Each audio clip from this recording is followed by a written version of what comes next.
What I'm going to be doing right now is going through the 6 principles of the abolitionist approach. We have this in our new book, which is out in the expo. It has, we think what's between the covers is great, but whatever you think of what's between the covers, the art on the front, 2 originals from Suko on the front and the back. I happen to think that Suko is the best, most brilliant political artist of my generation, for sure.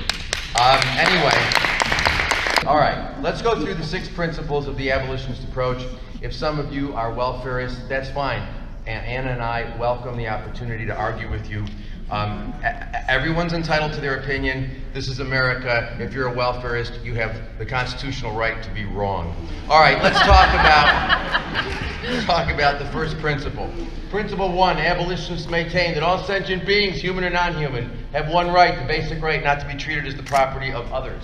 Now, animals are property. Understand that. However much you love however much Bob Linden loves Daisy, the law views Daisy as Bob's property. If Bob wishes, Bob can take Daisy to a kill shelter. In most states, Bob can kill Daisy himself as long as he does so humanely. Daisy is Bob's property. If Bob wants, Bob can value Daisy at 0. That's what it means to own property. You have the right to value it. So Bob can value Daisy at 0 and kill her. Okay? So animals are property. They are chattel property.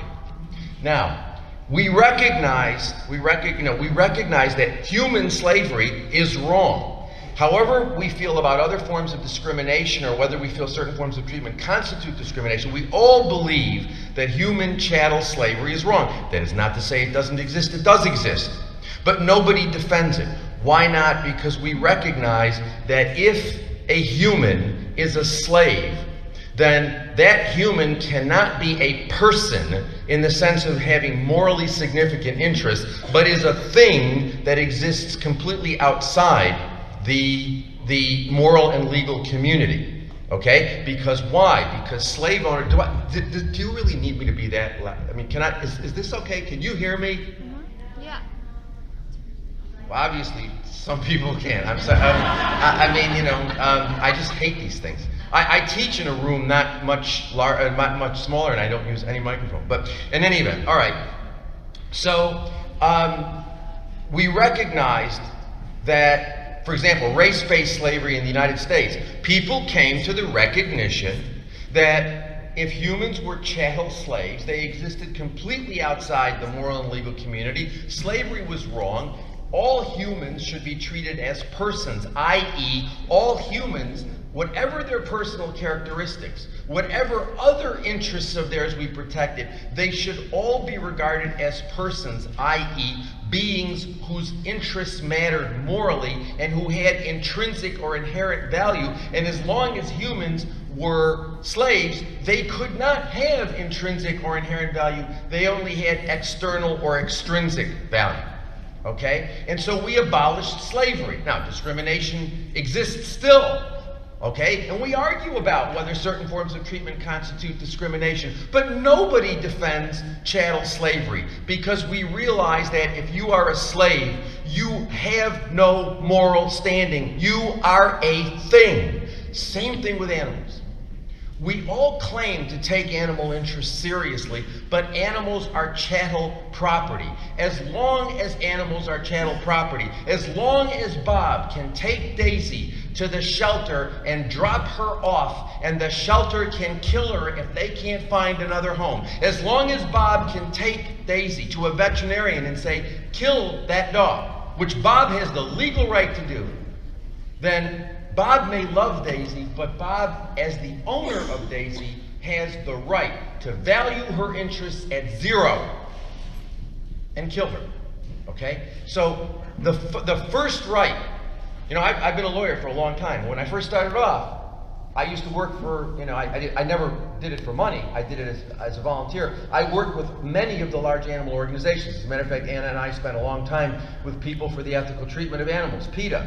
And I used to do animal welfare stuff. I used to, I was telling people last night at dinner, I remember the surreal experience of sitting there telling a judge that it was wrong to brand an animal, cow, on the cow's face, and that they ought to brand the cow on the cow's hindquarters. And I was thinking, what am I having this? I mean, I'm actually arguing that, that we ought to brand the animal in one place rather than another place. And I used to do that sort of stuff. And then after a while, after I studied slave law, it dawned on me, as long as animals are property, animal welfare law will be worthless. And it occurred to me that just as in the 19th century, I mean, it really wasn't rocket science. I mean, it's surprising to me that it took this long for anybody to figure out such a simple idea. But it is a simple idea. Just as we recognized in the 19th century that as long as human beings were slaves, they'd never matter, that you could have all the laws in the world you want to protect them, and slave owners would always win in any conflict between slaves and slave owners always win, or else you ain't got slavery. And just as it didn't work in the 19th century, it couldn't work in the 20th or the 21st, and that basically, just as we recognized that the minimal requirement for personhood required that humans not be chattel property, we had to recognize that the minimal requirements for animals, if animals were going to matter, they too must have one pre-legal, moral, basic, fundamental right. They can't be property. Okay? So that's the first principle of the abolitionist approach. Animals have one right. It's not complicated. No one is saying they have a right to drive or a right to vote, although if they had a right to vote, we might have a better political system than the garbage that we have now. But we're not talking about rights to vote or rights to drive cars we're talking about one right, the right to not be property. Okay? All right. Principle 2, as a result of that recognition of that right, we have to stop trying to regulate animal exploitation, and we must seek to abolish it. Okay? Abolitionists, and this is where it gets somewhat controversial. I say somewhat, controversial in terms of we gauge the level of controversy of whatever we're doing at a given time by how many expressions, how many emails and PMs we get on Facebook wishing that we were dead from people who belong to Mercy for Animals or DXC or other groups that we believe are counterproductive. And PETA and HSUS and all the rest of them. Okay, we reject animal welfare campaigns. Now let's think about this for a second. If animals have a right not to be property, if it's wrong to exploit animals, if it is morally wrong to exploit animals, then promoting their humane exploitation is wrong. Okay? Again, this is not rocket science. If it's morally wrong to do something, then to promote continuing to do that, but doing it in a more humane manner is also morally wrong. Okay? It also doesn't work because animals are property. Go back to principle 1. Animals are property. They only have economic value. Okay? And so it costs money to protect animal interests. You can protect all the interests you want. The more interests you protect, the more costly it is to exploit animals. So, given laws of supply and demand, what would you say if you took Economics 101? We're not talking anything complicated here. If you took Econ 101, what would you predict would be the level of animal welfare protection that would exist given that animals are chattel property? And the answer is simple. You will get that level of protection which most efficiently exploits the animal. We protect the interests of animals only to the extent that we get economic benefits from doing so. Let me give you a case in point. The 1958 Humane Slaughter Act. Okay, animals have all sorts of interests. Why is it that we protect their interests at the very moment of slaughter and say that large animals have to be stunned before they're shackled and hoisted and cut? Because if you've got a 2,000-pound animal hanging upside down by one leg. Their pelvises break. They're in pain. They move around a lot. They hit workers. The workers get injured, and carcasses get damaged. And that costs money. The 1958 Humane Slaughter Act increased the production efficiency of animal exploitation by requiring that animals be stunned so that they're not moving around, so they're not hitting workers, so they're not causing worker injuries, and they're not incurring carcass damages, which is exactly why chickens were not covered under the 1958 Slaughter Act, because people thought, well, you know, chickens are little. I mean, they're not going to injure workers. They're not going to incur carcass damage. And now, if you look at the campaigns that are being waged by PETA and HSUS for controlled atmosphere killing, this is the revolution. Gas the chickens. I mean, this is what animal welfare people think is a radical suggestion. Gas the chickens. But look at what PETA is saying. Look at what HSUS is saying. They're saying that even though you don't get the same sort of worker injuries and carcass damages when you're talking about chicken slaughter, there is still still worker injuries because you've got electricity. You know, the animals are put through a water bath where they're stunned. There are knives whirling around. There's all sorts of commotion in a chicken slaughterhouse. Okay, and that basically workers are injured, and there's a tremendous amount of carcass damages because these animals are freaking out. It's, you know, the whole slaughtering process results in an enormous amount of carcass damage. So PETA and HSUS are arguing to industry, and industry knows this is the case. And as industry, if PETA and HSUS didn't exist, controlled atmosphere killing would come into existence because it's the efficient thing for industry to do. And so PETA and HSU are saying, this is an economically efficient thing for you to do. Industry knows that, which is why industry is moving towards controlled atmosphere killing. And as they move closer and closer, and as more and more of them embrace controlled atmosphere killing, PETA declares victory. It would have happened anyway. They get your money. Industry becomes more economically efficient. It's a win-win for the animal people. It's a win-win for animal people. It's a win for industry. Only the animals lose. But this is... 21 years ago, I wrote a book called Animals, Property, and Law. What I did was, I surveyed animal welfare law and animal welfare measures that had existed in Britain and in the United States in the 19th and 20th century, and I came to the conclusion that for the most part, animal welfare measures did little more than make animal exploitation more economically efficient. That's what it does. Okay, there can be niche markets where people say, I'm willing to pay a little bit more, so, you know, if you raise animals a particular way and make me feel good about exploiting them, I'll go to Whole Foods and I'll buy level 4 or level 3.5 or whatever it is. You know, I mean, there are niche markets where people are willing to pay more, but think about that for a second. Is that changing anything? And the answer is no. All that's doing is making people feel better about animal exploitation.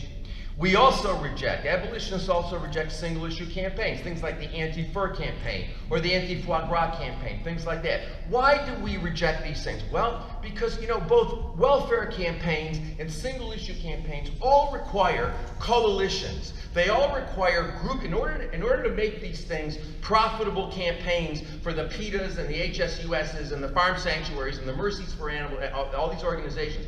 The way you make these things efficient, the way you structure these campaigns, you focus on something, foie gras, and you say, okay, let's get a coalition of people who eat steak, who eat eggs, who consume dairy. You know, let's get a coalition, and some people who are vegan or veganish or vegetarian or whatever. Let's get a coalition, and we'll oppose foie gras because most of them don't eat foie gras, or they think, or all of them think that foie gras is a really horrible thing. Those people will contribute money to us. We'll fight foie gras, which a small number of people consume, okay?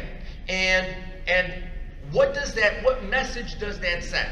The message it sends is that eating foie gras is worse than eating steak and dairy and chicken and fish and everything else. So you build coalitions which promote animal exploitation by singling out the products which are lower welfare, and conversely, promoting as better, morally better, the products of higher welfare. Same thing with fur. Look at the anti-fur campaign. What an embarrassment. I mean, that thing's been going. I've been doing this for 35 years now. Okay? When I first got involved in it, everything was the anti-fur campaign was the hot issue. It's still, the fur industry is more profitable now. More people are wearing fur now than they were wearing 35 years ago. Okay? But I mean, these things don't work. But again, look at the mechanisms of that. You get coalitions of people together who wear leather, who wear wool, who wear silk, and who think that people, mostly women, by the way, who wear fur are scum. And so we focus on them. Let's focus on the women wearing fur. That's worse than wearing wool. That's worse than wearing leather. It's not. There's no difference. There is no morally significant difference between leather and wool and silk and all the rest of it. It's all bad. And the idea, I mean, I remember, again, when I was a young lawyer, I used to represent people who were doing protests, fur protests. And I'd go to these fur protests, and there are all these animal people there wearing wool, wearing leather, calling women vile names who walked by with fur. You know, and I stopped doing it. I just wasn't going to get involved with that because I thought it was wrong. I still think it's wrong. I still think the anti-fur campaign has been vilely sexist, has promoted misogyny, and there is no difference between wool, leather, silk, fur, all the same. But you get an anti-fur campaign, and it builds a coalition of people who wear wool, who wear leather, who wear silk, who think that people who wear fur are worse than they are, they're okay. They're morally okay. That's how it works. That's psychologically how you have to build these coalitions. Okay? So so whether it's a welfare reform campaign or whether it's a single issue campaign, you're building coalitions of people who engage in animal exploitation, but who think that other people who engage in animal exploitation are bad people and they're morally better people. And I'm sorry, people, there is no way to interpret that as promoting the exploitation of, you promote wool, you promote leather, you promote silk when you condemn fur. You promote the eating of meat, of beef, of chicken, of fish when you go after foie gras. That's the way it works. Okay? That's how these coalitions function. Also, animal welfare reform and single issue campaigns end up forging partnerships between the animal community and institutionalized exploiters. I don't have the time. I wish I did. I wish I had, I sometimes do these workshops where I'll do these things for 4 or 5 hours. I could present hundreds of slides where you've got animal groups, PETA, Farm Sanctuary. I showed one yesterday where PETA was promoting Bell and Evans chicken. So you get you get partnerships between animal exploiters and institutionalized users. Okay? So the bottom line is that animal welfare single issue campaigns are immoral. Look, the bottom line is, if slavery's bad, you don't promote humane slavery, you promote the abolition of slavery. You know, and this is a key point. If it's wrong, you don't promote. You don't try to tell people there's a right way to do the wrong thing. If there's a wrong thing, you say it's the wrong thing. Nice and simple and clear. It's the wrong thing. You don't tell people there's a right way to do the wrong thing. Not only is it immoral, it's ineffective. Animal welfare is a complete, utter failure. We've had animal welfare for over 200 years. We're exploiting more animals now in more horrific ways than at any point in human history. The only people who are benefiting from animal welfare are the large animal organizations that are bringing in millions and millions and millions of dollars every year. It's a racket. There are more people employed in these animal groups, and some of them make extremely good salaries. You know, they're doing fine. They're doing just fine. The animals are not doing just fine. Okay, so what is it that we maintain? You know, something that we get all the time is, well, what's your practical solution? I got an easy answer for you, one word: veganism. That's the only thing you need to know. What we need to do, you need to be, if you're an animal person, you need to be vegan. Once you're vegan, then what you do is go out there and educate anybody and everybody you can. You know, because each of us has a sphere of influence. Each of us has friends. Each of us has families. Each of us, we have colleagues, people that we work with. Everybody, each of us can be an agent of change. And you know, as I said yesterday, if every one of us turned one person on to veganism in the next year, we could change the world in a decade. And you know what? If we keep doing what we're doing now, you know what we're going to be in a decade? We're all going to be a decade older, but there are going to be more animals being exploited in more horrific ways. And the only people who are going to be benefiting in 10 years are going to be the animal organizations who are pulling in the money by telling people there's a right way to do the wrong thing. The bottom line is, if you aren't vegan, you're an animal exploiter. It's binary. It's binary. If you are not vegan, you are participating directly in animal exploitation. It is that simple. That is irrefutable. And if there's anybody who disagrees in the question and answer period, I'd love to hear it, because you know what? I've never heard a coherent refutation of that. If you aren't vegan, you're directly participating in animal exploitation. You got to stop. It's that simple. Okay? And then once you stop, it's also simple. You get out there and you talk to people. You know, yes, I have I'm a university professor, so I have, students that I teach, and I go out and I do things like this. But you know what I do and I love doing? I talk to people all the time. You know, when I'm at the grocery store and people say, wow, you got a lot of vegetables. I say, yeah, I'm a vegan. And, I have all sorts of conversations. I have conversations when I'm getting gasoline at the gas station, and somebody sees that I've got dogs in the car. And, a large number of dogs, because I take them out for rides. And they're all rescued animals. Most of them are abuse cases. And I always say, yes, these are my adopted dogs. Have you got a dog? Go and adopt a dog, or go and adopt a cat, or adopt anybody you can, a rabbit or a ham, anybody that you can. And then I get into a discussion with them about, because they say, oh, aren't they adorable? I love dogs. Once somebody says that to me, I got them. What I say is, I said, well, isn't it interesting how we love some animals and we eat some animals? If I had a nickel for every time I said that, I'd be retired now. I mean, it's such an easy in. Hey, we really love our dogs. You know what? They're all vegan. They are. Yeah, they're all vegan. They're all healthy vegans. That one came to us really, really sick. And now, as a result of that dog's vegan diet, she's doing just great. As a matter of fact, there's a guy here this weekend. His name is Eric Weissman. He's over in the expo hall, and he has a company called Evolution Dog Food. Our dogs eat Evolution Dog Food, and they just love it. They inhale the stuff. And it's all vegan, great stuff. And so, but I always say, literally, I'm at a gas station, and I will have a conversation with people about veganism. And I have a little card out with howdoigovegan.com, which is a website that we created, that Anna and I and Sandra Cummings and a whole bunch of people who are here this weekend, we all worked on it together. We produced a website called howdoigovegan.com, and I give them a card, and and I always say, if you love your dog, there's no difference between the animal you love and the animal you're sticking forks into. So and you know what? People understand that. You don't have to get involved in a complicated discussion about what this philosopher said or what that philosopher said. It's easy. You love your dog, I eat chicken. There's no difference. There's no moral distinction between the chicken you eat and the dog you love. And people understand that.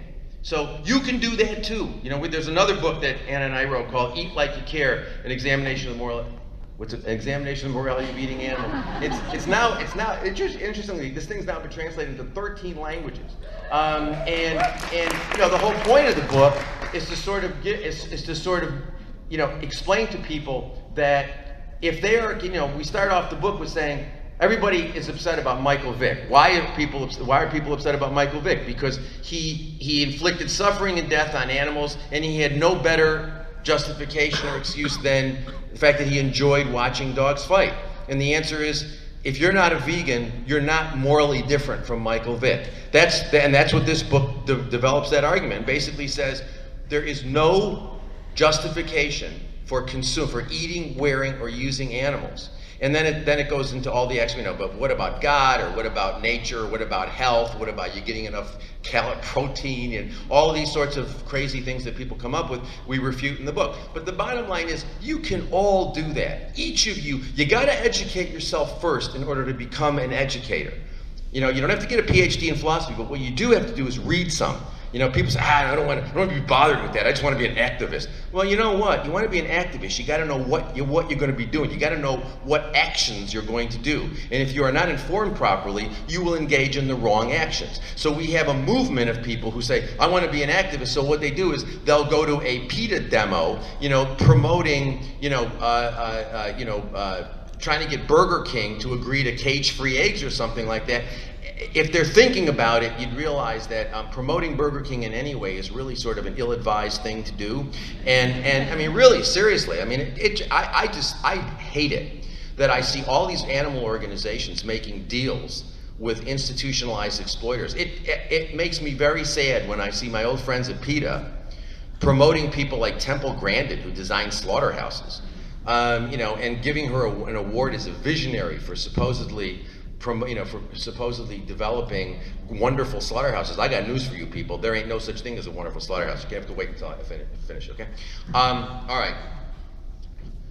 Principle 4, the abolitionist approach links the moral status of non-humans with sentience alone, not with any other cognitive characteristic. You see a lot of these campaigns that focus on elephants or dolphins. I mean, look at the Tai Chi thing every year. Every year we got to listen to what evil people the Japanese are because they're killing the dolphins at Tai Chi. And we love dolphins because they're like us. They have they have human-like intelligence. Or we get upset about people who kill elephants because elephants grieve the way we do, and that sort of stuff. Well, you know what? An elephant may be bigger than a chicken, but as far as I'm concerned, they are morally equal. This idea that the animals that matter are the animals like the non-human great apes. They matter more because they're more like us. As far as I'm concerned, that's like saying, we like light-skinned people of color more than we like dark-skinned people of color because they're more like white people. I think that's obviously racist, but I think it's really problematic to say that the animals that matter more are the animals like us. I think that's really problematic. As far as I'm concerned, if an animal is sentient, by which I mean the animal is subjectively aware, the animal is perceptually aware. I mean, this idea that that Peter Singer and other people promote that animals that are sentient don't necessarily have an interest in continuing to live. To me, that is insane. The idea that's like saying a being with eyes does not have an interest in continuing to see. If a being is sentient, if a being is able to feel pain and experience pleasure, sentience is a means to the ends of continued survival.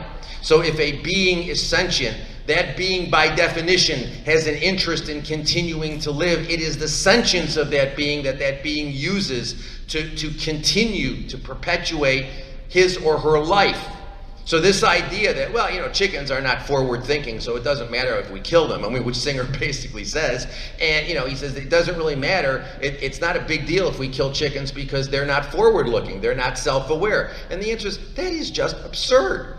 They may not be aware in the same way that we're aware because our thinking is linked with these concepts. And our thinking is, I'm sure, I don't know how chickens think, because I use language, you use language, our thinking is linked with concepts that come up with language. I don't know how chickens think, but they think. I don't know how dogs think. I live with 6 dogs. I have no idea how they think, but it sure as hell is the case that they think. And so this idea that, they're not the same as we are. They don't have an interest in continuing to live. Seems to me to be nothing more than a speciesist prejudice that allows us to think that the main issue is treatment. As long as we treat them okay and slaughter them, as long as we give them a reasonably pleasant life and a relatively painless death, we've done well by them. And the answer is no. As long as we're using them at all, we have been unjust, and we shouldn't be doing that.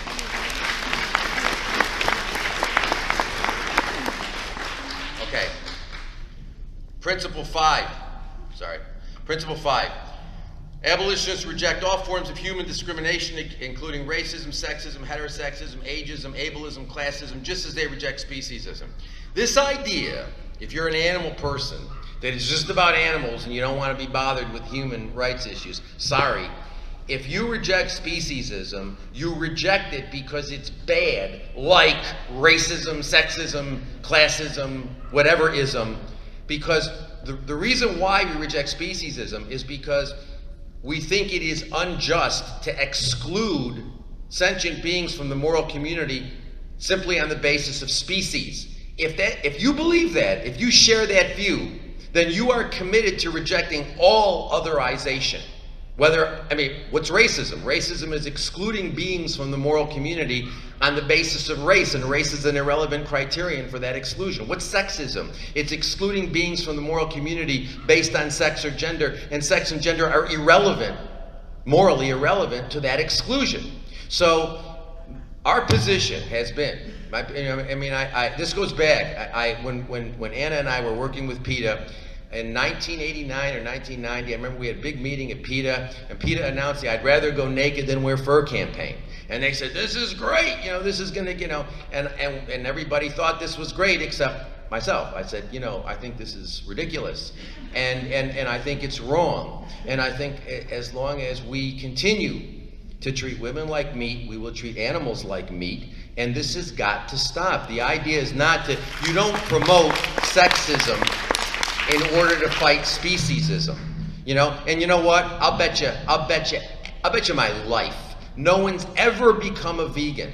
That should be tempting for some people in the animal movement. That there's never been anyone who became vegan because some young woman walked up to that person with lettuce leaves on her breasts and handed that person a veggie dog, okay? No one's ever become a vegan as a result of that, I can assure you of that, okay? That has nothing to do with turning people on to veganism. It has to do with promoting organizations, branding organizations, and getting publicity for organizations. That's what it's about. And PETA's sexism and misogyny has gotten worse and worse and worse to the point where they have had campaigns that I think are so vile. And it disappoints me so much that animal people don't stand up and say, no way, we aren't going to support that. Because what we've done is we've allowed PETA and some of these other groups to sort of hijack the idea. So I have a lot of progressive friends who don't want to be vegan. So what they do is, I don't believe in your movement. Your movement is sexist. Your movement is racist. It is. The organized corporate movement is sexist, it is racist, it is classist, it's got all sorts of problems. It ain't my movement, okay? It ain't my movement. And, now, look, I have to tell you, we're gonna talk more about this afternoon, we talk about intersectionality. It does trouble me that there have been some people appearing who say that I can't talk about abolition because I'm a white man. And the answer is, we've had slavery. Slavery didn't exist with just respect to people of color in the 18th and 19th century. We've had slavery for thousands of years. The concept of abolition doesn't belong to anybody. And the idea that I'm not supposed to talk, and the other thing I love all the time is when I say animal rights people shouldn't be sexist. I posted something. As a matter of fact, I post it quite frequently because I get a lot of reaction, and I like the reaction. And what I post is, if you're a feminist and you're not a vegan, you need to think more seriously, because what you're doing is promoting the commodification of women, of female animals. You're promoting the commodification of those animals, and you're commodifying the relationship they have with their babies. I think when people say to me that they're vegetarians and they drink milk, I always say to them, look, I got news for you. It's all the same thing. Meat, dairy, all eggs, all the same thing. And that basically, if somebody put a gun to my head and said, eat the steak or drink the milk, I would like to say, well, you're gonna have to kill me, because I'm just not gonna have any. But let's assume I got scared and I was gonna make a choice. I would probably eat the steak before I would drink the milk. I think there's more suffering in a glass of milk than there is in a pound of steak. It's all wrong, it's all immoral, it's all unjust. But this idea that we promote, as animal people, we promote vegetarianism, is in my judgment obscene. Dairy products represent unspeakable violence. Eggs, if you've never been in an egg battery, including the free-range egg batteries and the cage-free egg batteries that my friends at HSUS tout all the time, and Mercy for Animals, those places are hellholes, okay? And so the bottom line, the best of them are hellholes. And so, if you're, there's no distinction between these things. So basically, I put this up, I say, well, I put on my Facebook page, if you're a feminist and you're not a vegan, you need to rethink how you understand feminism. And I predictably get all these people saying, you're a man. You're a man. What can you say about feminism? And the answer is, I'm not an essentialist. I believe you have to look at what I'm saying, not who I'm saying. We don't look at who's saying it. We look at what's being said.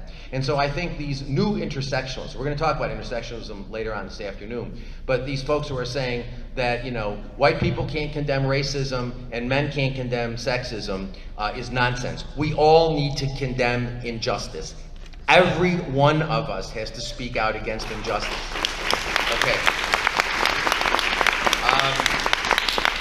By the way, what I find sort of interesting, and again, we'll get into this more, is that a lot of these new intersectionalists, people like Breeze Harper, for example, who wrote a book called Sister Vegan. If you read Sister Vegan, she talks about vegan fundamentalism, and there are many essays in that book that talk about consuming and exploiting animals. And there's this idea that if it's part of your culture to exploit animals, then there's something wrong. It's cultural hegemony to criticize the cultures of others if those cultures involve exploitation. You can't criticize it. And the answer is, I'm not a cultural relativist, and you shouldn't be either. If it's wrong, we should speak up again. We should speak out against it. It doesn't matter who's doing it, and nobody gets a moral pass.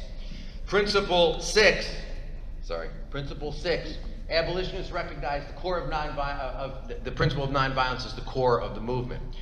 I believe we are the new peace movement. That's how I see this, okay? I see this as the new peace movement, and you know what? Here we are in Berkeley, right? University of California at Berkeley, big place, when Lyndon and I were much younger men, and there was something called the Vietnam War going on. This was like, one of the main centers of resistance against that.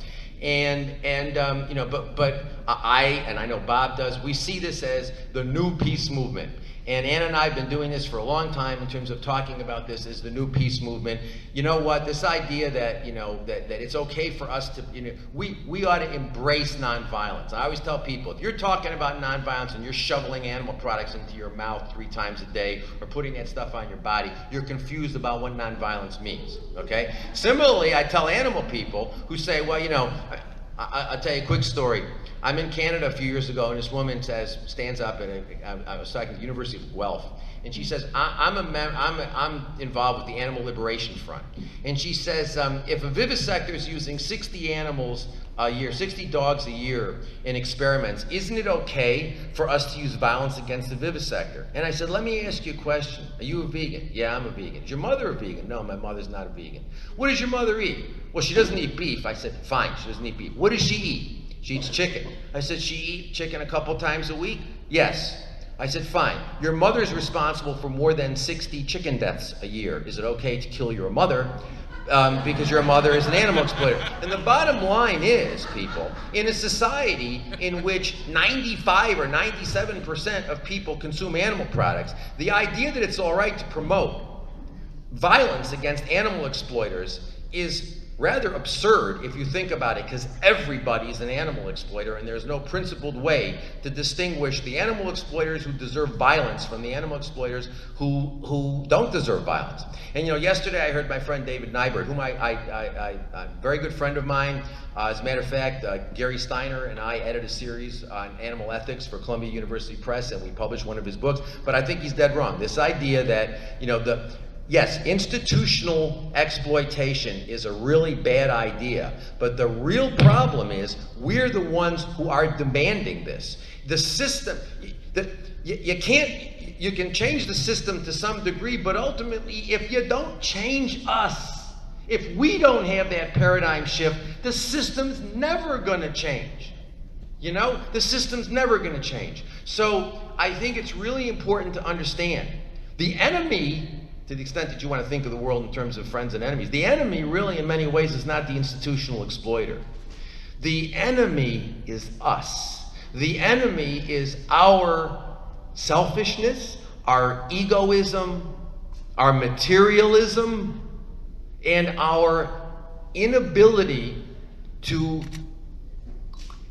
act on what we know is right and wrong, or our unwillingness, not our inability. We're all able to do it. And so that's it. That's what we discuss in much greater detail in the book, The Abolitionist Approach to Animal Rights. And that's the work that we've been doing now for couple of decades, it's the sort of the culmination is this idea of abolition. Animals have the right not to be property. Stop supporting animal welfare reform and single issue campaigns. It's not only immoral, it's ineffective, and it promotes animal exploitation. You want to know what to do? You want to say, hey man, what's your incremental theory of change? My incremental theory of change is turning the world vegan. Every single day doing vegan education, vegan outreach. That's how we're going to change the world, and we can do it. And getting away from this idea that some animals matter more than others, that non-human great apes deserve personhood. No, sorry, there's no difference. As long as they're sentient, they deserve the right not to be regarded as property. We need to be promoting veganism, embracing the idea that sentience is all that matters, rejecting all forms of discrimination, every single thing, all forms of discrimination, and rejecting violence and embracing nonviolence and recognizing we are the new peace movement, so let us not disappoint the animals who are depending on us. Anna, will you join me for questions?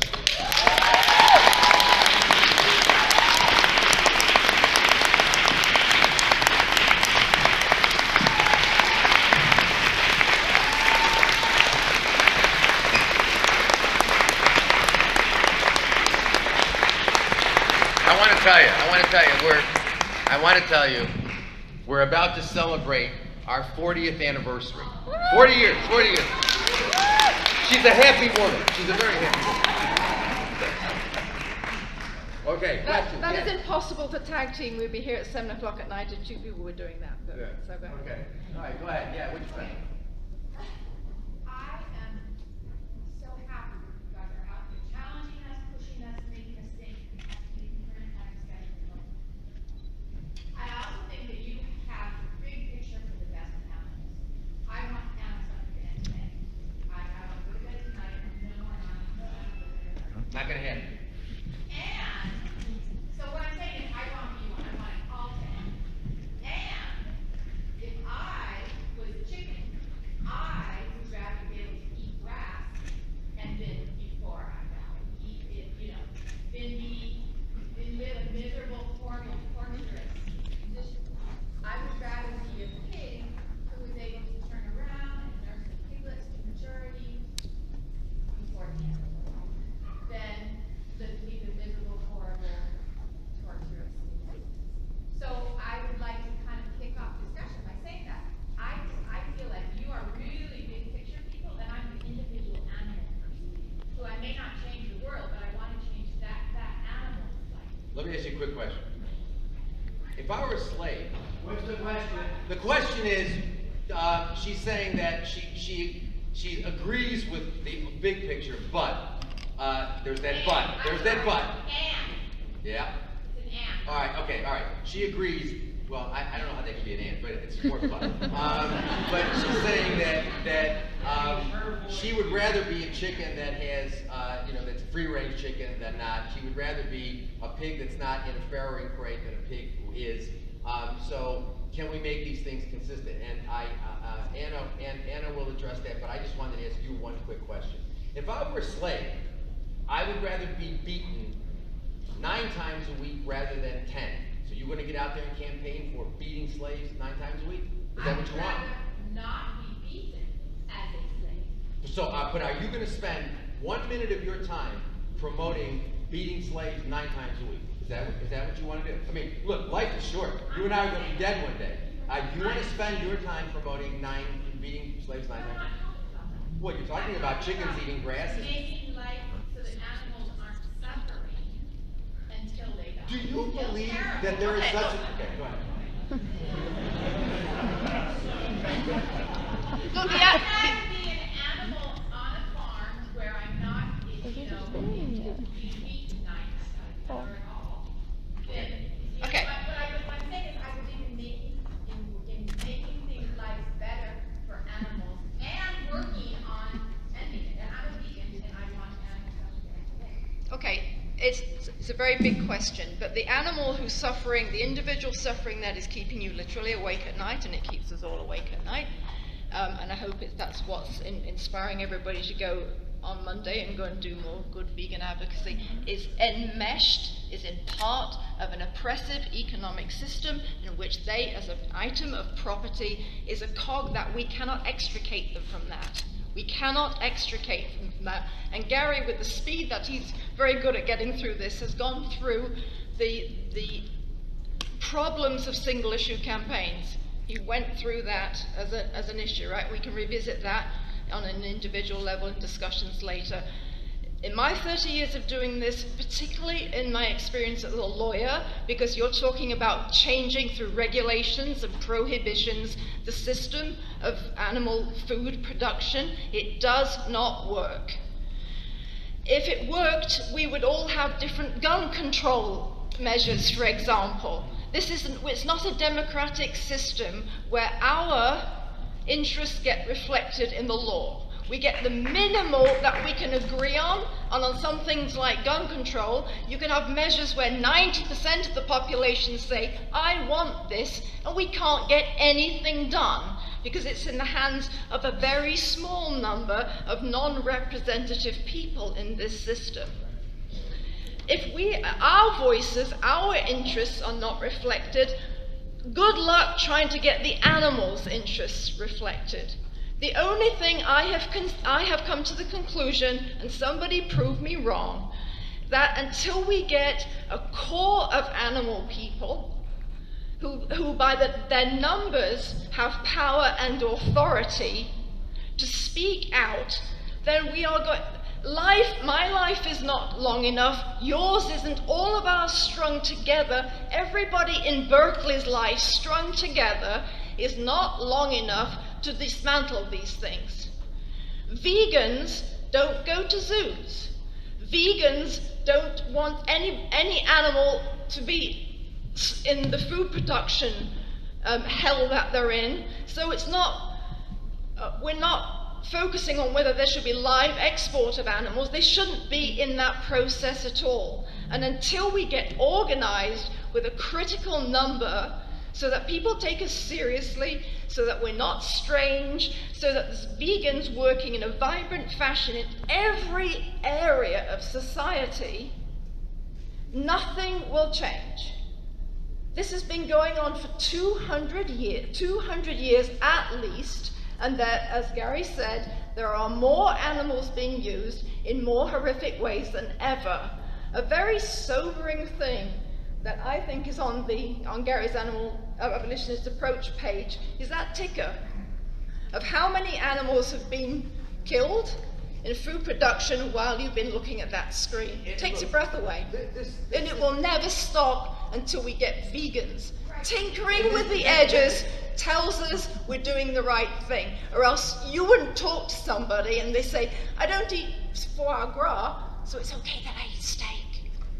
This idea that you're having, that you'd rather be the chicken, I don't know what chicken you're talking about that has this great life, because, you know, we hear, I get an email every week from Paul Shapiro at HSUS, Good not news. a personal one, but rather a blast email he sends out, and he sent one out on Friday that I saw, and it just like took my breath away, which is like, you know, given I've known Paul for many years, and he says many things that takes my breath away, but it just stunned me when he said, things are getting better for chickens because, you know, they're going to these cage-free systems. I got news for you, sister. You ever seen the cage-free system? It is torture. So this idea that this is making things better, you know what it's doing? It's making people feel better about continuing this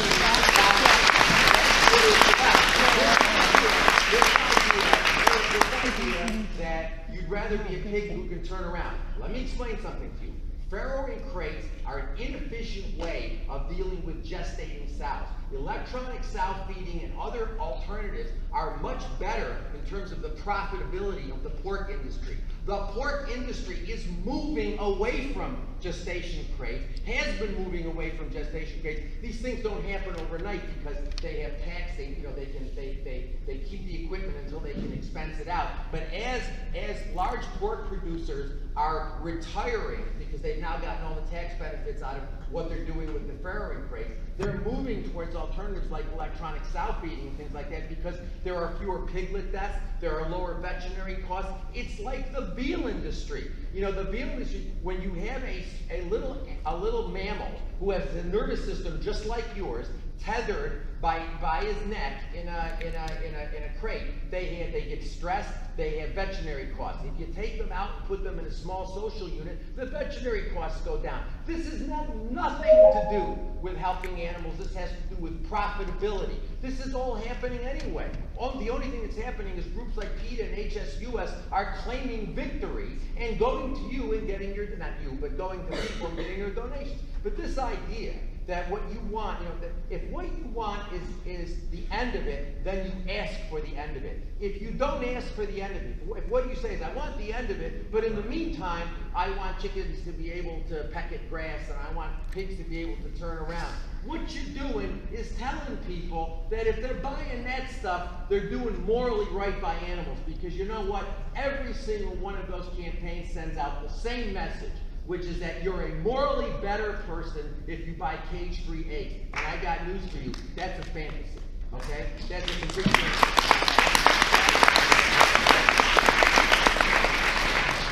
I'm saying good luck getting everyone to go vegan. You know what? I'm not going to get everybody to go vegan, but you know what I will do? I will get lots of people to go vegan, and they'll get lots of people to go vegan, and they'll get lots of people to go vegan, and they'll get That's how it works. That's how it works. And the one thing I can tell you is if what you're doing is going out there saying, I want the chickens to be able to peck, and if you go to Whole Foods, you go buy happy pecking chicken eggs or whatever, what you're going to do, people are going to say, hey, good, I can keep on eating eggs. I can do the wrong thing the right, they don't even think of it the wrong thing. I can do. How many people have become aware of cruelty to animals because of all the wonderful animal welfare organizations? No, I believe that the animal welfare groups have done nothing but retard progress. All they've done is to perpetuate.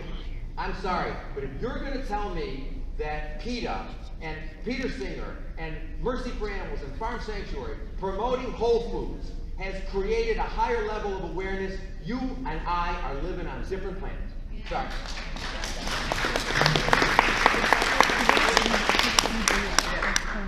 What would you say to somebody who has gone vegan, completely buys vegan in their food and things like this, but is having a slower time transitioning their wardrobe, their furniture, their car, things like that? Well, the trouble is because we've got an animal food industry that provides all the byproducts that then get converted into your car seat and the glue that sticks together your fabric seats and the glue that sticks together books and it's probably in this computer and everything else. It's almost impossible to get away from it. I mean, I would encourage everybody, of course, even if they've got clothing or something, to the extent that it's economically feasible for them to replace it. It's good for their advocacy not to be wearing something when they're talking to someone. It's good for their soul not to have it on them.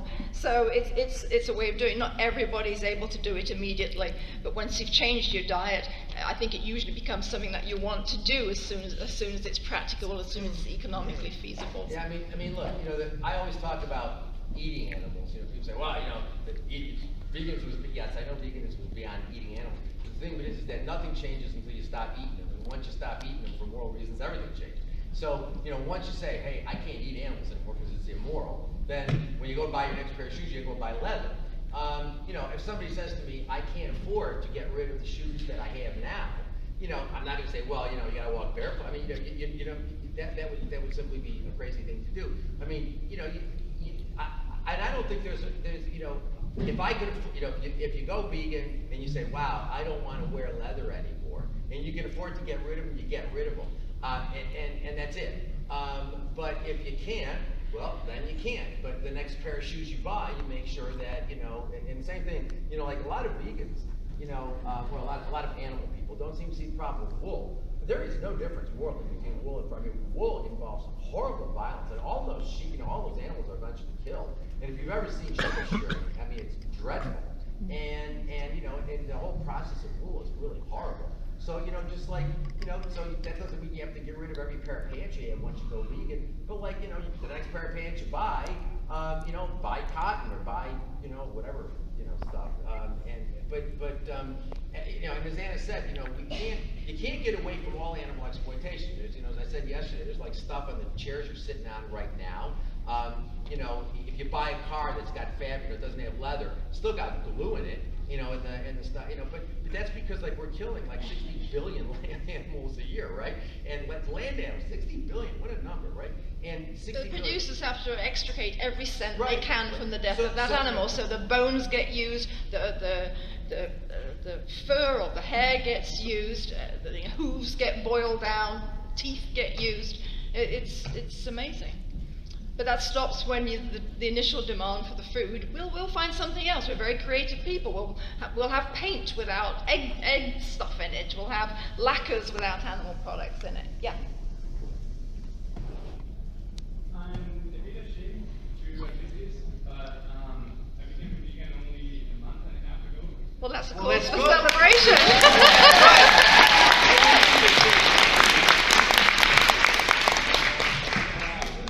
Okay, what's the bad part? You're a Republican?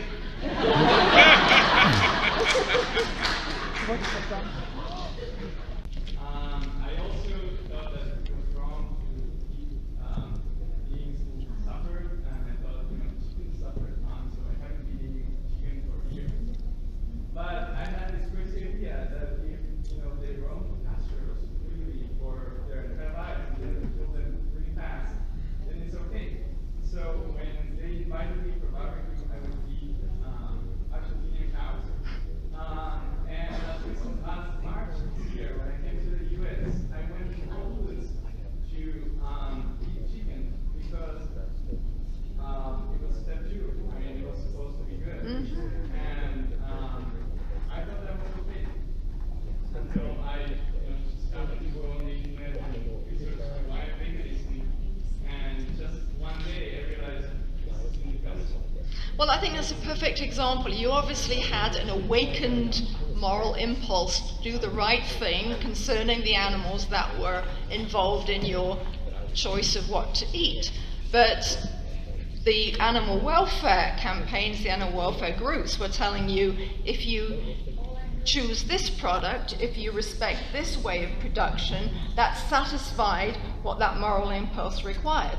And now you've seen that there's only one way to satisfy our moral obligations towards non-human animals, which is to get them out of this production method which exploits them as items of property. So you're there. But so many people are almost there. I was not lucky enough to be born into a vegan family. I was a happy meat eater for many years. Gary will tell you I'm not a big vegetable fan. So, I'm not a natural happy salad eater. But, so I told myself all sorts of no bigger animal lover. Nonsense, but how did I ever think of that? But that's why when you do your vegan advocacy, remember that comment, because you're almost ready, weren't you? When you just needed a shove of the right information. We've got the right information now. He's a perfect example of why I disagree with this welfareism nonsense. Because he thinks, well, isn't it better that I'm going to Whole Foods and I'm buying level 2 torture, level 3 torture, whatever? Isn't that better? And the answer is, well, isn't it better to teach your slaves 9 times a week rather than 10 times a week? And the answer is maybe better, but that doesn't answer the fundamental question of what is just. And that's what you got to ask yourself. And that's how we have to educate. Look, we're not going to turn the world vegan overnight. I mean, we give this message to people. Some people will go vegan immediately. We have it all the time. People read that book. We get tons of mail from people. The amount of emails that come from that book is amazing. Like here and say, I read this book. Somebody gave it to me. It pissed me off the first 3 chapters. The time I got to the end, I decided I had to go vegan. And we do that all the time. But the thing is, that somebody comes up to you and says, I hear what you're saying, and I'm really concerned, but I'm not ready to go vegan. Never tell them, okay, eat cage-free eggs or eat crate-free pork. You tell them, okay, if you understand what I'm saying and you think it's morally wrong, It's your moral decision. You've got to make a moral decision. I can't make it for you. But you should never encourage them to engage in happy exploitation. Because once you do that, that's what they'll do. Once you tell them as an animal person, once you say, yeah, go eat cage-free eggs, you're a good person, pat the person on the head, that's what the person's going to continue to do.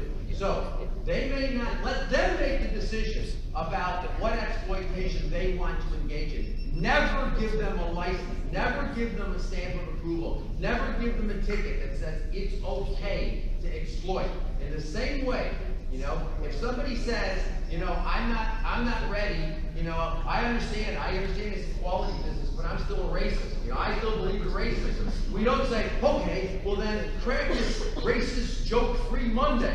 Don't racist jokes on Monday. Or, you know, or don't abuse people of color, you know, in a particular way. You say, look, you know, you want to be if you think racism is morally consistent with your, you know, with how you want to live, I can't stop you. But the bottom line is, you gotta always be clear, racism is wrong. And the answer is not to tell racist jokes, fewer racist jokes, or to be less abusive to people of color. It's to stop it altogether. You always ought to be clear. If people want to choose something else, it ought to be what they choose and not what you say is okay. Lydia.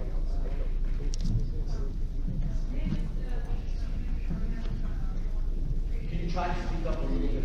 Just want to make a comment to what that lady said last race. Do you know how many people found out about the suffering of the animals because of those wonderful welfare organizations? I want to say that lots of people found out about the suffering. Lots of people were shown those horrible pictures, and lots of people were disturbed. But at the same time, those same people were told, just vote for proposition number 2, and that will all be solved.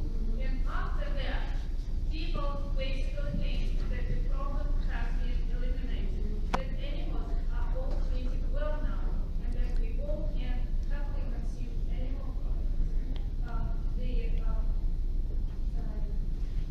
just worked as immunization of consumers. You give them the horrible information, and then you tell them that now it is solved.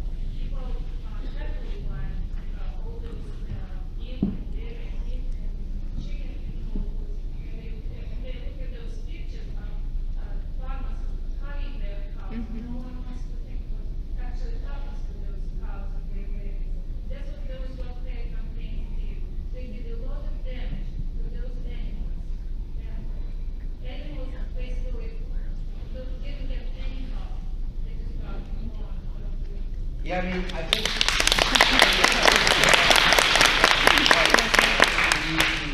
I think that well, I mean, I obviously agree with that, but I think that, you know, we never use, people always ask us, do we use, when we do advocacy, when we talk to students, do we show gory pictures? And the answer is never.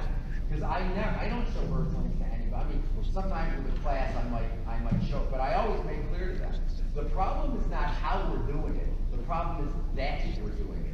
Frankly, if you made it wonderful, if you raised the animals in a wonderful way, and you know, and you slaughtered them, and you had them listen to George Bush speeches until they died of boredom or something. You killed them in a relatively painless way, you know, and you gave them a wonderful life. It's still wrong. And so we don't show people gory pictures because I never want them to think that the problem is we got to make the treatment better. I focus them on one thing. If animals matter morally, we can't use them. It doesn't matter how nicely we treat them, we cannot use them. That is what is unjust. It is the use. And this idea that we're going to make the treatment better, first of all, it's a fantasy. You're never going to make the treatment better because of the property status of animals. But the problem is not treatment. The problem is use. Yes. Thank you very much, and we'll see you later.